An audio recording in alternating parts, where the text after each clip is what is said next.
Volume 1 प्रतिलेखन संख्या 42-43। अध्यक्ष महोदय, बहुत कुछ किया है लेकिन महंगाई बढ़ती जाती है और इस कारण से जो देश की खेती या किसानों की उन्नति हुई भी है वह महंगाई के कारण समाप्त हो गई है। तो ऐसी स्थिति में अगर हम किसान को अन्न की उसके पैदावार की कीमत अधिक नहीं देंगे तो हमारे देश का कल्याण नहीं हो सकता है। मैं कोई यह नई बात नहीं कह रहा हूँ। पहले अमेरिका में यही किया गया जब वहाँ पर खाद्य समस्या के कारण लोग परेशान थे। हमारे यहाँ भी उसी से कल्याण होगा। हम देख रहे हैं कि सरकार के प्रयत्नों के परिणाम भी अच्छे निकलने लगे हैं, लेकिन दुख इस बात का है कि इस वर्ष सर्दी के मौसम में वर्षा नहीं हुई। फलस्वरूप इस वर्षा जो पैदावार है वह उतनी नहीं है। इसका कारण वर्षा का न होना है। कुछ लोग कहते हैं कि इस वर्ष भी जो पैदावार है पिछले वर्ष की पैदावार के बराबर हो जाएगी, लेकिन अगर वर्षा हो जाती है तो निश्चय ही हमारी स्थिति बहुत अच्छी हो जाती है। मैं देखता हूँ कि इस वर्ष गल्ले की कोई कमी नहीं है, इसलिए मैं समझता हूँ कि गल्ले को यह एक जगह से दूसरी जगह ले जाने में जो रोक लगाई गई है उसको हटा लेना चाहिए। अभी हमारे राज्य में बड़ा अकाल पड़ा हुआ है, लेकिन वहाँ पर गल्ला भेजने की कुछ व्यवस्था की गई है और लोगों को गल्ला मिल रहा है। इसका परिणाम यह हो रहा है कि कोई भी आदमी भूखा नहीं मर रहा है। पिछले 2 वर्ष में कोई आदमी भूखा नहीं मरा। यह हमारे देश की सरकार के लिए बड़े ही संतोष की, बड़े ही गर्व की बात है।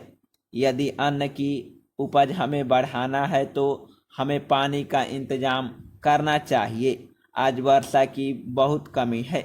विशेष रूप से मैं अपने क्षेत्र की बात आपको बतलाना चाहता हूँ। 20 वर्ष पहले जितनी वर्षा वहाँ होती थी उतनी ही वर्षा आज भी होती है। वहाँ नहर भी है, लेकिन नहर का पानी वहाँ नहीं जाता है।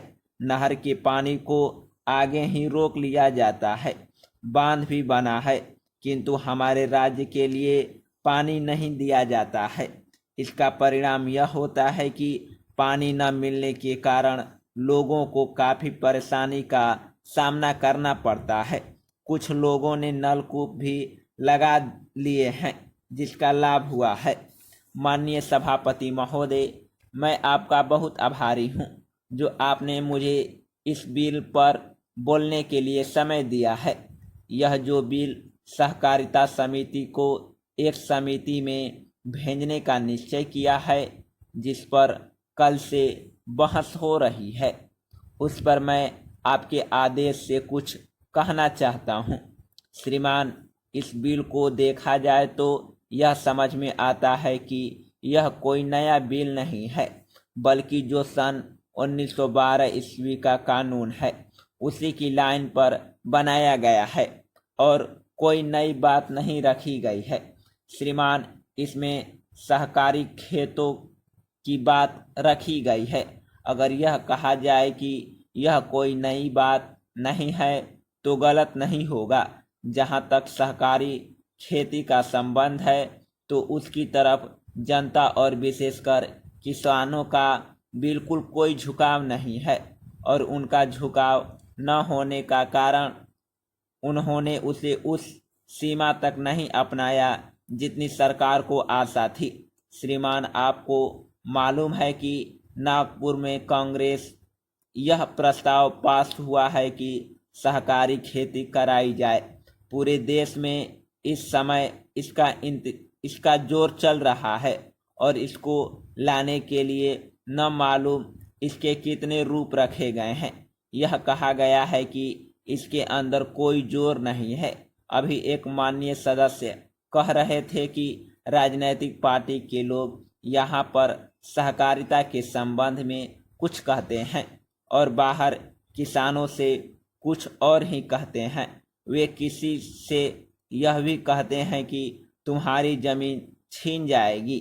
मैं यह निवेदन करना चाहता हूं कि यह जो कहा गया है और किसानों के अंदर जो भावना पैदा होती है वह इस बिल में से साफ स्पष्ट होती है कि वह गलत भावना नहीं है।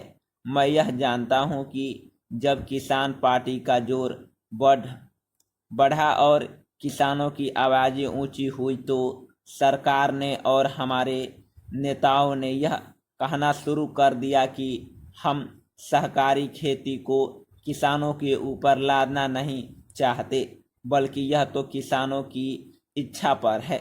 लेकिन इसके साथ ही साथ एक बात मैं पहले भी निवेदन कर चुका हूं और फिर भी निवेदन करना चाहता हूं कि नेताओं का अपना विचार होना चाहिए।